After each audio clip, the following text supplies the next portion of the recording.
loose or watery. Untreated diarrhea can lead to dehydration, weight loss, and chemical imbalances that can be serious.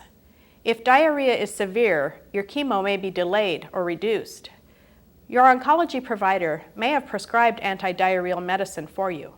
If so, as with the nausea medicine, please have this medicine on hand before starting your chemotherapy.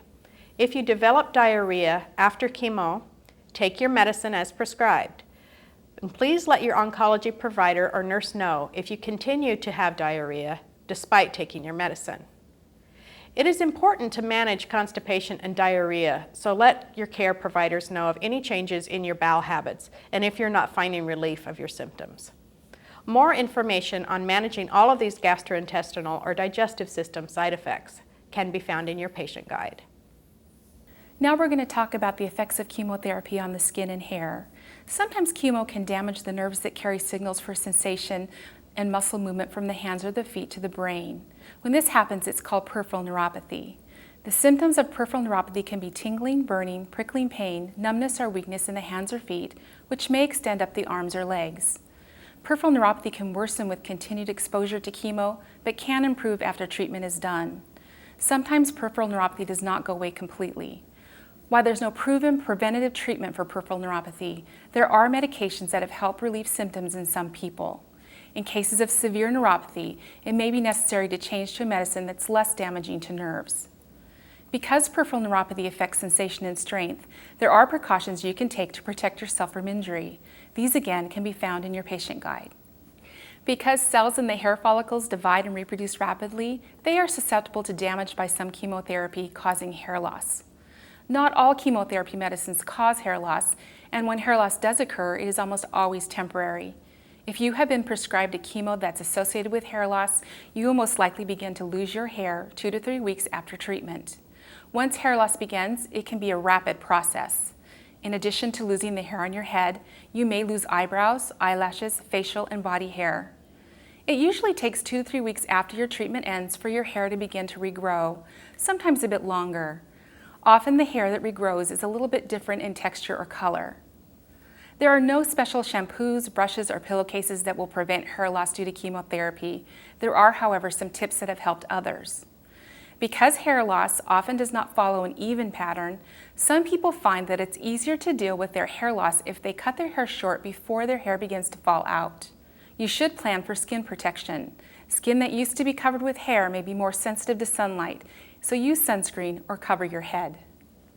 There are many resources that offer wigs, scarves, and hats that are stylish and can keep your head protected. Many of these resources are free of charge. Ask your nurse about the resources that are available in your area. Some chemotherapy and monoclonal antibody treatments cause changes in your skin. These changes include dry skin, rashes, darkened patches, thickening, cracking, ridges or lines in your nails, and so on. There are many things that can be done to help with these changes depending on the cause. Because most of your skin is covered by clothing when you come for your treatment, it's important to show areas of concern to your oncology provider or chemo nurse. Sometimes skin changes can be a sign that you're developing an undesired side effect from your chemo. The final section of chemotherapy side effects we're going to discuss is that area which deals with thinking and feeling. Everyone has experienced tiredness. It is normal and usually related to activity and usually relieved by a good night's sleep or a nap. In other words, a direct cause and effect connection can be made between one's activities and tiredness. The fatigue experienced by cancer patients, whether receiving chemotherapy or not, is different. This type of fatigue is often unrelated to activity, can come on suddenly, and is not relieved by resting or sleeping. It is thought to be related to the disease process of cancer itself, and of course cancer treatments like radiation, surgery, and chemotherapy. There is strong evidence to suggest that regular exercise several times per week can be effective in reducing fatigue in patients during and following cancer treatment. So try to continue to be active and maintain exercise regimens as much as possible. You may notice that certain days of your chemo cycles you have more energy than others, and these are the best times to schedule activities like shopping, errands, and other trips. Balancing active times with rest times on a daily basis may help as well. Undergoing cancer treatment is a time when you may have to become more selfish with your you time and not participate in all the activities others expect of you or that you expect of yourself. Be very good to yourself and listen to your body. Some people have seen fatigue reduction benefit from massage, healing touch, relaxation, and sleep training exercises. Mental changes may occur during chemotherapy treatment. People receiving chemotherapy sometimes find they have trouble thinking, concentrating, learning, and remembering things. Patients have referred to this phenomenon as chemo brain. The medical name for this condition is cognitive deficits. No one is certain what causes these cognitive changes, and there are no proven treatments for it. Usually, these changes improve once your treatment is complete. There are some things you can do to reduce the impact of memory and concentration problems on your everyday life, and these are listed in your patient guide. It is common for people undergoing chemotherapy and their loved ones to experience depression, anxiety, or both. These feelings can interfere not only with your well-being, but with your ability to participate in and your enjoyment of regular activities. Depression is a persistent state of sadness, while anxiety is a persistent state of worry, fear, or uneasiness. It is understandable that you would have any or all of these while undergoing chemotherapy. Some of the symptoms of depression and/or anxiety are decreased interest in or ability to enjoy your usual activities or any activities for that matter, changes in your sleeping pattern, feelings of extreme dissatisfaction, guilt, tension, worry, irritability, anger, or restlessness. Physical symptoms such as rapid or irregular heartbeat, chest tightness, sweating, shortness of breath, nausea, diarrhea, and muscle tension may also occur. It is important to talk to your clinician or nurse about what you're feeling. There are many effective treatments for depression and anxiety, no matter what may be causing them. And these include various therapies like medicines, counseling, education and/or social or group support. Even hypnosis and relaxation therapy may help. Finally, it is important to say that if you ever experience feelings of wanting to hurt yourself, or that you can't go on, or just feel like you want to end it all, call your doctor's office for an urgent appointment. Go to the emergency room or let someone know right away. Generally, when you are feeling this way, it is not safe for you to be by yourself. Please ask for help. Chemotherapy can also affect those areas of your life that are concerned with sexuality, intimacy, and reproduction. As humans, we want to love and be loved by others. We want to feel good about ourselves and feel attractive and desired. Having a cancer diagnosis and undergoing cancer treatment with all of the changes that entails can affect your feelings of intimacy and sexuality. You may temporarily lose interest in sex as you focus on your cancer treatment. You may be adjusting to the way your body looks or functions during and after treatment.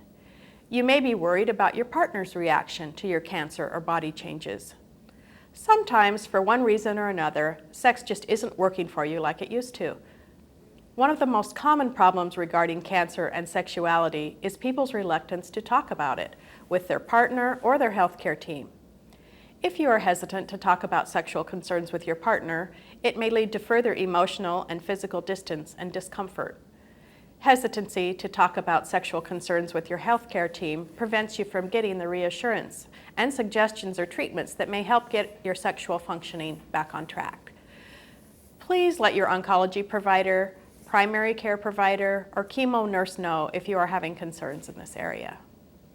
If you think you may want to have children after treatment, please discuss this with your oncology provider before beginning therapy. Some chemotherapy treatments can cause sterility. Obviously, we've not talked about every single possible side effect of chemotherapy.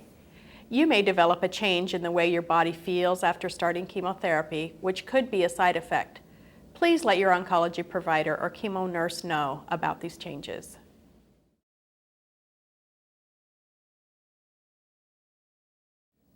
We wanted to talk briefly about a class of medications given for cancer called monoclonal antibodies.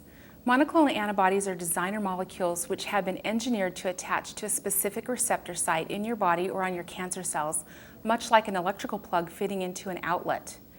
These drugs are used for specific cancer types.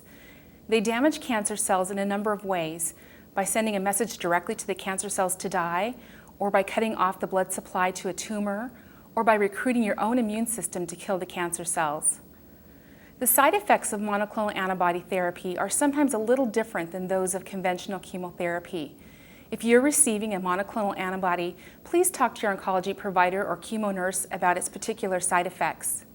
The side effects which are most common among the monoclonal antibodies are infusion reactions, which occur during the infusion or just after, especially with the first dose. You may receive medicine to block these types of reactions before receiving a monoclonal antibody. You may be observed closely, especially during your first treatment, for any sign of reaction. Other side effects include flu-like symptoms, including chills, fatigue, fever, and muscle aches, nausea, and skin rashes. We hope that this video and the patient guide will help you with some basic understanding of your care here at Samaritan Health Services. Your specific treatment plan, medication, or radiation therapy will be discussed with you further by your care providers. If you have any questions, please do not hesitate to ask us. We are here to assist you through this journey, and thank you for choosing Samaritan Health Services.